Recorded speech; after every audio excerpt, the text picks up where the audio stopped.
Welcome back.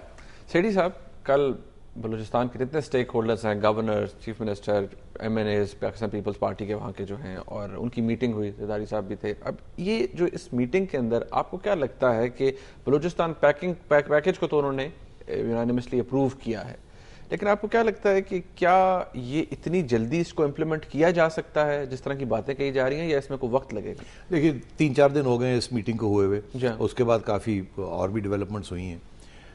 ये बलूचिस्तान का जो मसला है ये बड़ा ही कॉम्प्लेक्स मसला है। इसके 3-4 पहलू हैं। गुर्बत है, गवर्नेंस का इशू है, फंड्स की बात है। कुछ भी नहीं है उनके पास। 20 अरब रुपया होता है उनके पास। 20 अरब रुपए के साथ क्या एक प्रोविंस चल सकती है?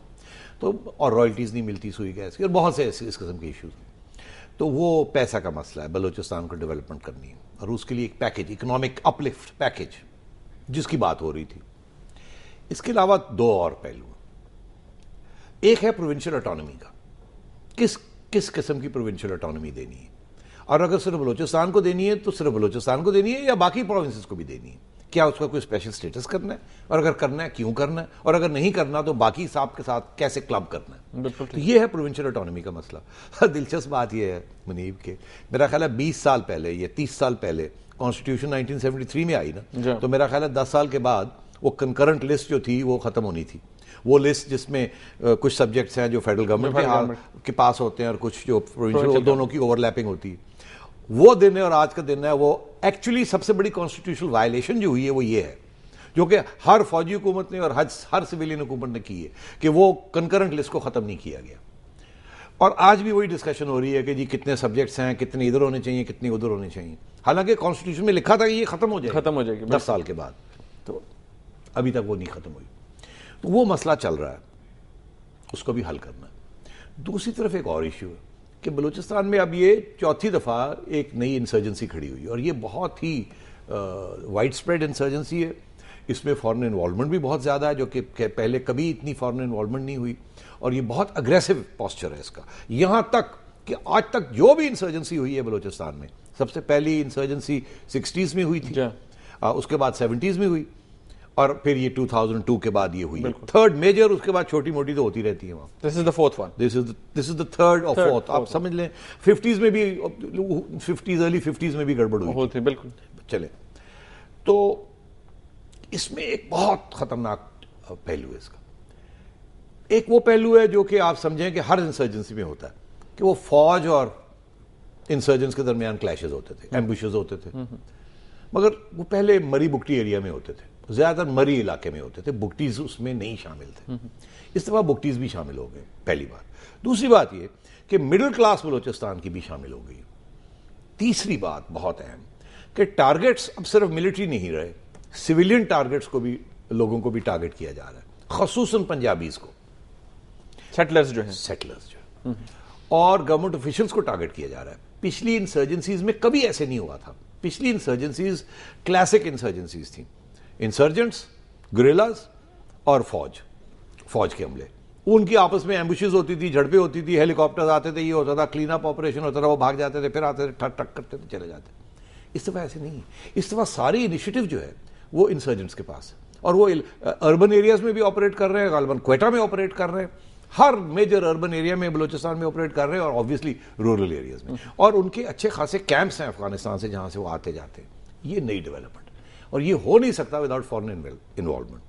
तो ये इसलिए ये ग्रीवेंसेस अपनी जगह, जेन्युइन ग्रीवेंसेस जिनको हल करना है, जिसकी वजह से इन बच्चों को, इन लड़कों को, इन मिडिल क्लास के एलिमेंट्स को धकेला गया यहां से, उनको गुस्सा उनमें आया, उन्होंने हथियार उठा लिए। फिर जाहिर है जब आप हथियार लेके फिरते हैं तो जो लोग पाकिस्तान के दुश्मन है वो कहते हैं ये ले, पैसे ले और आग लगाएं, वो अपने मफाद के लिए करते हैं।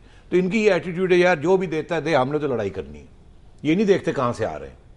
तो ये सिचुएशन फर्क है। इसलिए अब जो बलूचिस्तान के अंदर जो निगोसिएशन होने जा रही है, एक तरफ तो बलूचिस्तान की हुकूमत के साथ होने जा रही है, जिसमें पीपल्स पार्टी की भी शमूलियत, बिल्कुल सही, उसमें तो इकोनॉमिक पैकेज आ रहा है, प्रोविंशियल ऑटोनॉमी बात भी हो रही है, और वो भी कॉन्स्टिट्यूशनल बात है, उसमें भी कोई फौज की मदाखलत नहीं है या इतनी इन्वॉल्वमेंट नहीं है। मगर जहां इन्वॉल्वमेंट है वो है लॉ एंड ऑर्डर, इंसर्जेंसी के ऊपर। वहां without taking the army into confidence, वो प्लेयर है ना, one of the principles, because उनके जरिए आपने वहां इंसर्जेंसी को रोकने की कोशिश की। बिल्कुल। नवाज शरीफ साहब का ये कहना था कि उनको भी साथ लिया जाए। अब फौज के जो पॉइंट ऑफ व्यू है, it is not the same on this issue as that of the federal government और द प्रोविंशियल गवर्नमेंट। तो ये मामला इतनी जल्दी हल नहीं होगा, इसलिए हो यह सकता है कि कॉन्स्टिट्यूशनल पैकेज डिले हो जाए, मिलिट्री पुल बैक डिले हो जाए, और इकोनॉमिक पैकेज को वो आगे लेके चले।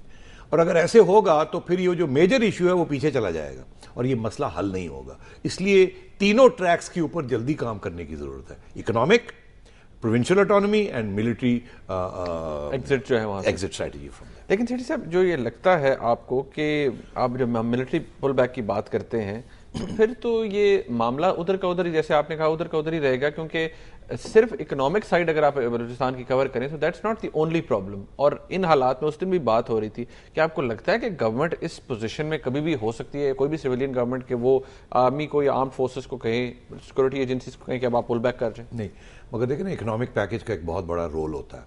पहली बात तो ये है कि जो लोग कुछ नाराज हुए हैं, जो ओवरग्राउंड है, आपके अलायंस पार्टनर्स जो कि इस वक्त आपकी पूरी हमायत नहीं कर रहे, जब पैसे वैसे आते हैं ना तो फैक्ट्री चल पड़ती है, तो वो नाराजगियां दूर हो जाती हैं। और अगर उनका रुख बन रहा था इंसर्जेंट्स की तरफ तो वो रुक जाएंगे, वो कहेंगे चले डेवलपमेंट फंड्स आए हैं, हम अपने लोगों के लिए कुछ करें। वो जो एक मेन स्ट्रीमिज्म की बात है ना, funds is development is election winning ना। फंड्स के बगैर डेवलपमेंट नहीं होती, डेवलपमेंट के बगैर इलेक्शन नहीं जीत सकते।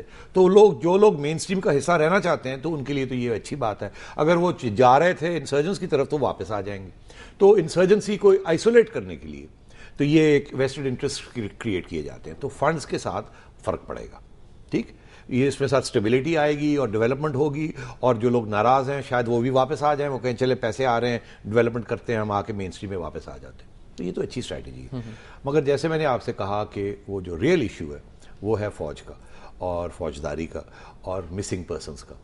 आपने देखा है बहुत इंपॉर्टेंट, 3 दिन पहले फिर सुप्रीम कोर्ट ने हुकूमत को हिदायत की हमें लिस्ट दें मिसिंग पर्सन्स की। आप देख रहे हैं, तो सुप्रीम कोर्ट भी इसके ऊपर लगा हुआ है, हुकूमत भी।